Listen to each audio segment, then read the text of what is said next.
In our modern society, we're not very comfortable talking about death and dying, and we're not very comfortable talking about loss and grief. And so there's a certain resistance to that. People tend to want it to be over really quick, they don't want to delve into the process much. And I think that that's a reflection of the fact that death and dying and grief in general has become more medicalized.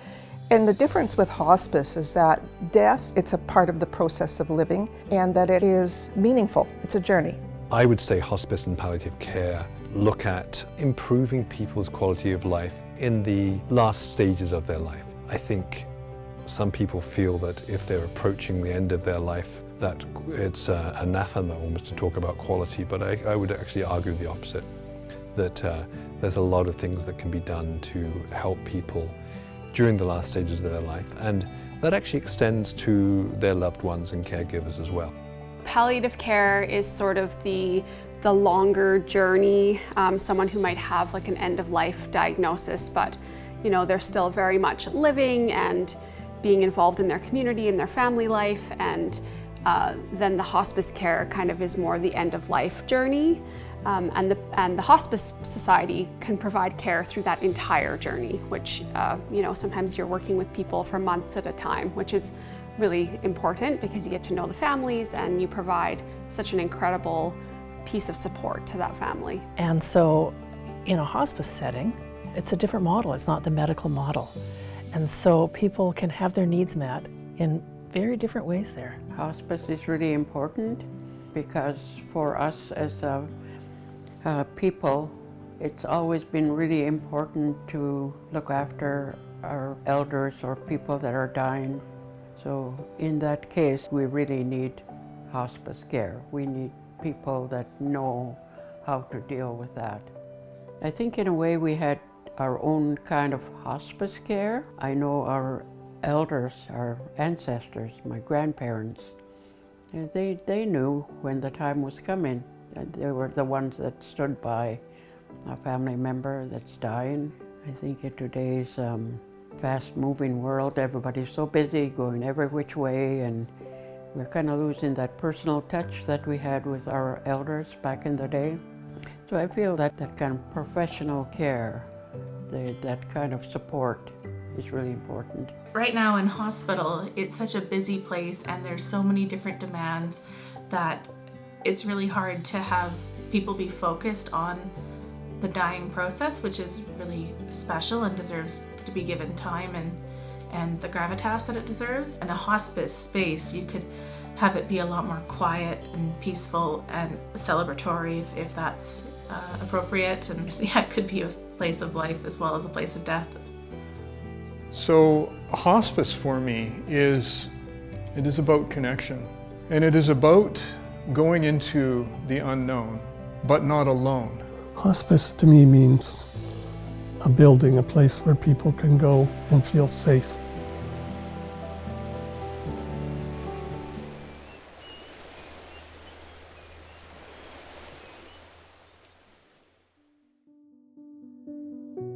I could use the experience of my own mother dying, and she was in the hospital for quite a while.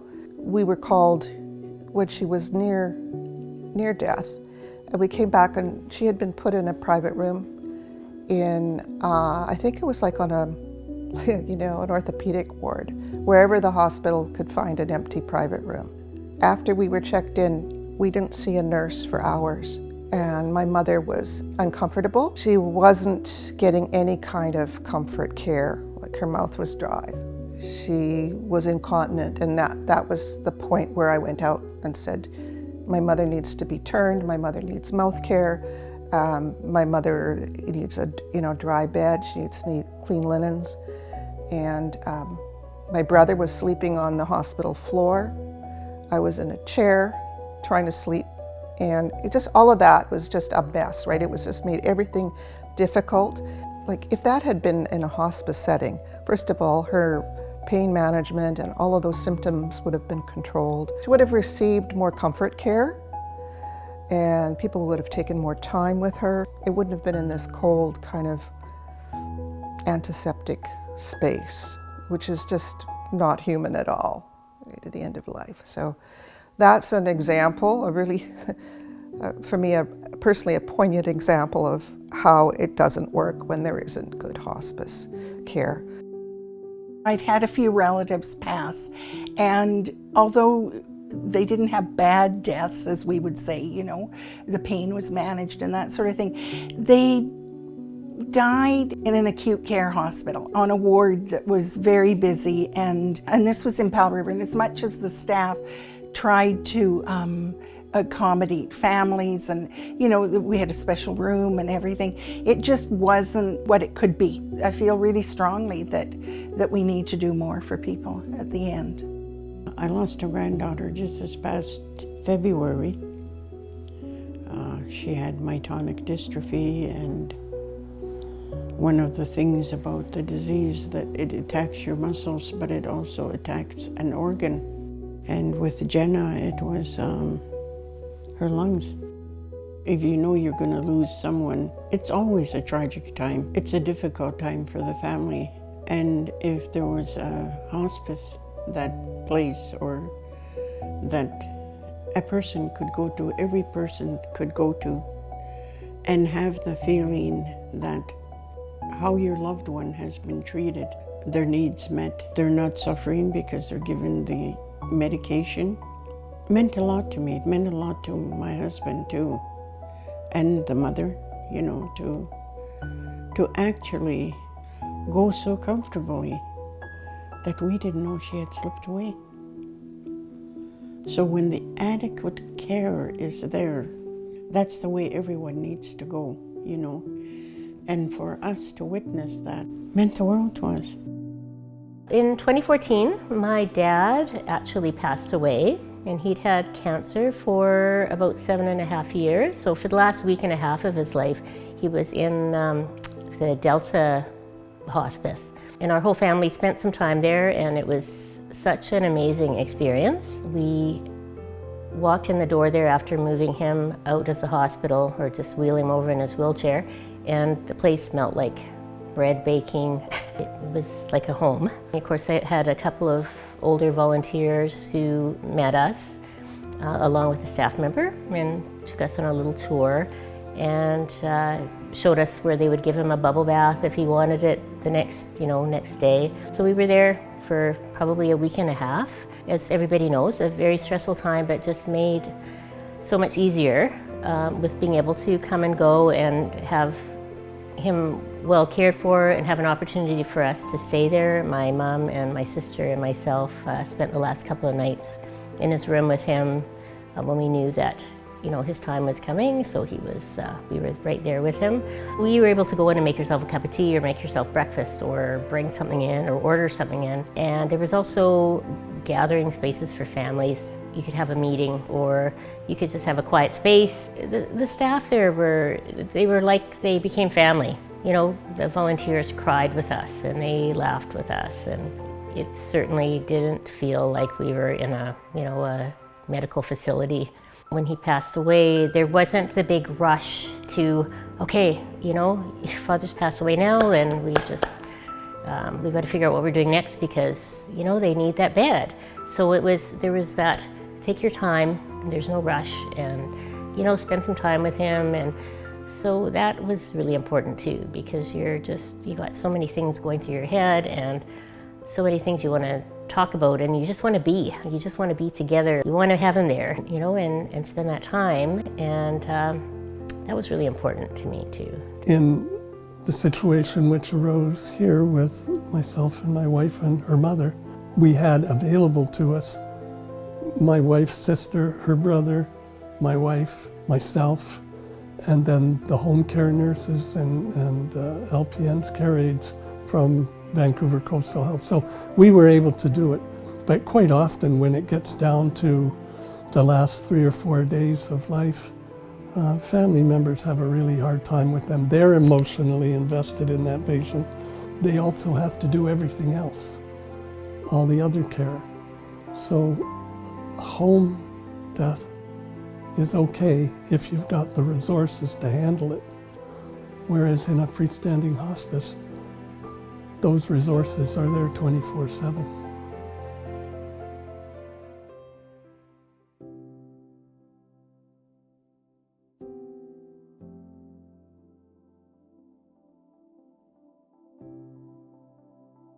My first involvement with the Hospice Society was several years ago when I was working upstairs in acute care. When the volunteers started coming into the hospital, there was just such a peace that came with them. Acute care is such a busy place to work that there was just so much value that they added to end-of-life care, and I wanted to be part of that.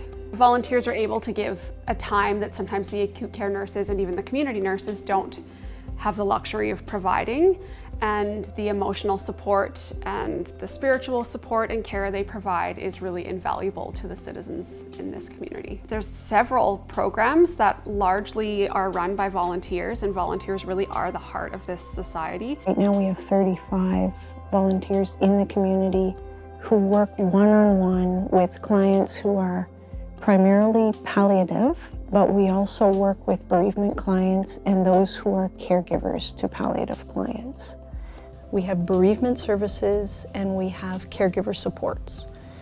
Under bereavement services, we have a grief walking group. We have a formal 8-week grief support group where people go through the stages of grief and understanding it, processing it, skills and tools, listening to one another, supporting one another. On the caregiver side, there's a large number of people in this community who are primary caregivers for people who are end of life, and we provide a number of supports to them, including weekly group supports where they come in, they have respite, they share their experiences, hear from one another, and receive supports. In addition to that, we offer advanced care planning, which is supporting people to identify and articulate their medical care needs for the future.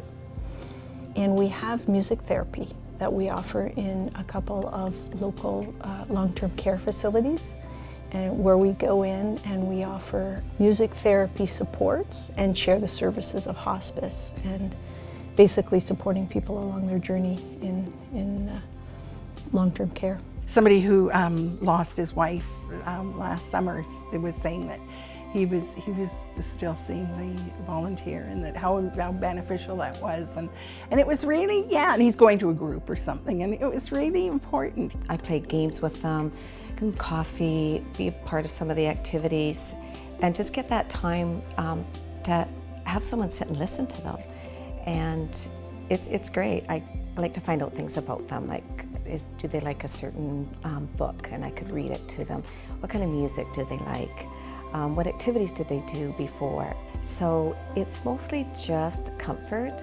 The medical staff are running, they're always busy, where we can just sit and we can tell them stories or just be quiet. And to me, it's just always showing that person that we care. There's specialized nursing care without a doubt, but it's the volunteers that have the time to sit there and have a cup of tea or listen to the stories or hold someone's hand. Yeah, we need it. We just need it.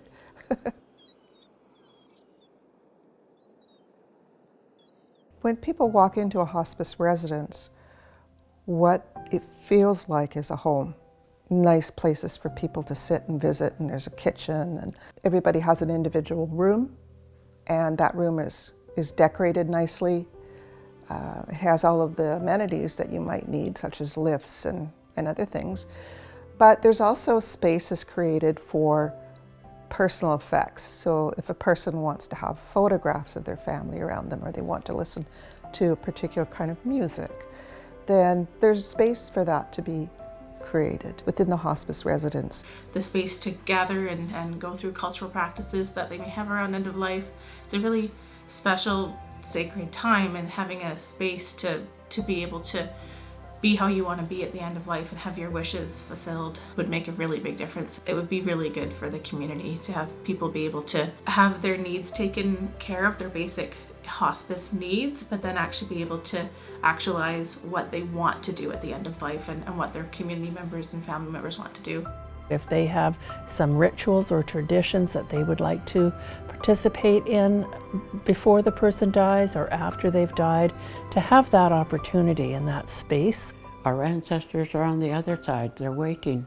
They're here in the room now, in spirit, waiting. They're happy to take you away. So those are our teachings. So I feel that part is really important for us to continue with that.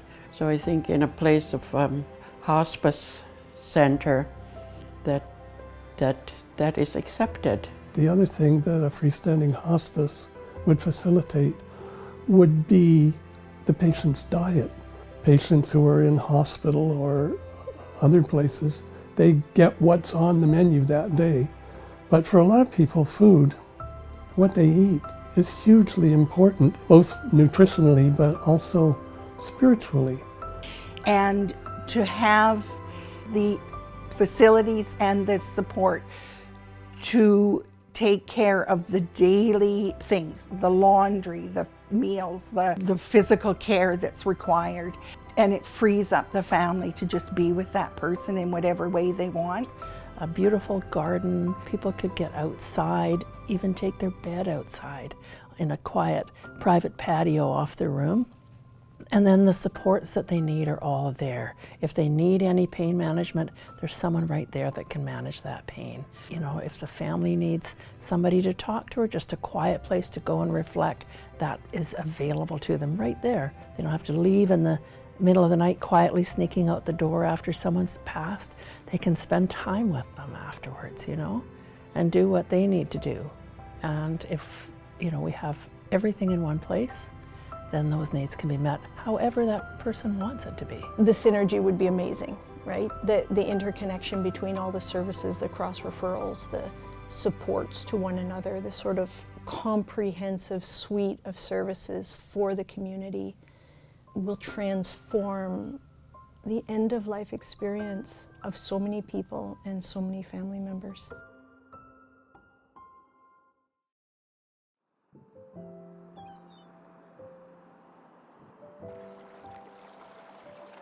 We have to remember our loved ones' dignity when they're on their deathbed, that all their needs are being met.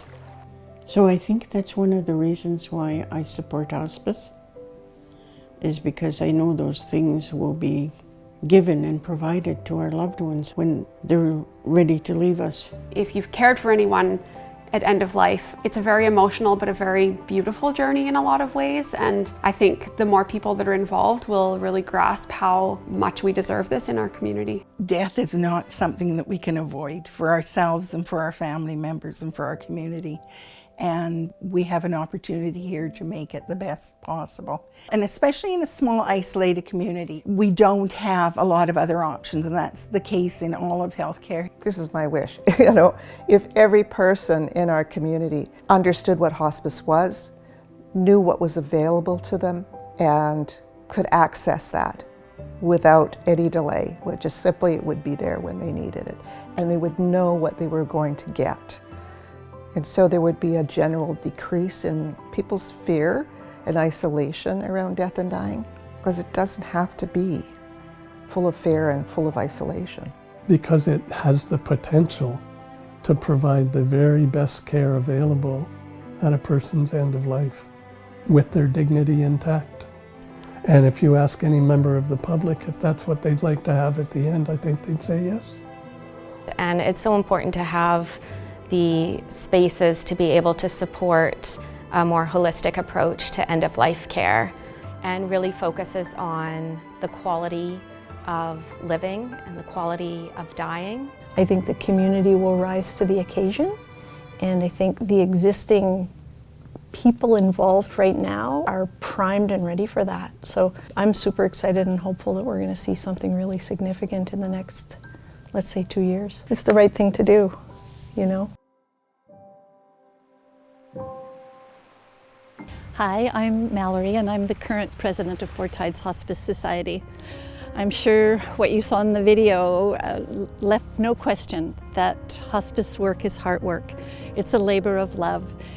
You know that community it takes to raise a child? Well, it takes a community to provide hospice supports. What you may not know is that hospice receives no government funding. Palliative care, yes, but that spiritual, social, emotional support that your hospice volunteer brings and those group grief supports that you've witnessed, all of those are funded locally. They're funded by grants They're funded by fundraising opportunities and events and by generous donations. If you're interested or inspired by what you've seen, if you have gifts of the head, hand, heart, or a wallet that you'd like to contribute, then we hope you'll reach out to us. There's information at the end of this video, and we hope you will join us in seeing Hospice House from a vision to a reality. In closing, I'd just like to say a few thank yous. Thank you to all the interviewees for your time and your generosity of spirit, to our filmmaker Claudia, and we're sending this video out into our community in loving memory of one of our founders and our lovely first president, Heather Baldwin.